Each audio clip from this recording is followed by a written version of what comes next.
اعوذ باللہ من الشیطان الرجیم بسم اللہ الرحمن الرحیم وَاتْلُ عَلَيْهِمْ نَبَأَ نُوحٍ إِذْ قَالَ لِقَوْمِهِ يَا قَوْمِ إِنْ كَانَ كَبُرَ عَلَيْكُمْ مَقَامِي وَتَذْكِيرِي بِآيَاتِ اللَّهِ فَعَلَى اللَّهِ تَوَكَّلْتُ فَأَجْمِعُوا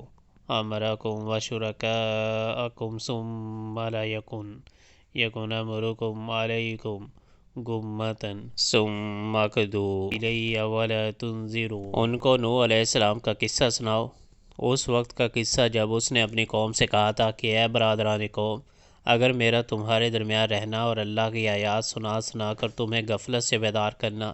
تمہارے لیے ناقابل برداشت ہو گیا ہے تو میرا بھروسہ اللہ پر ہے۔ تم اپنے ٹھہرائے ہوئے شریکوں کو ساتھ لے کر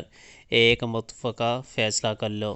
اور جو منصوبہ تمہارے پیش نظر ہو اس کو خوب سوچ سمجھ لو تاکہ اس کا کوئی پہلو تمہاری نگاہ سے پوشیدہ نہ رہے، پھر میرے خلاف اس کو عمل میں لے آؤ اور مجھے ہرگز مہلت نہ دو۔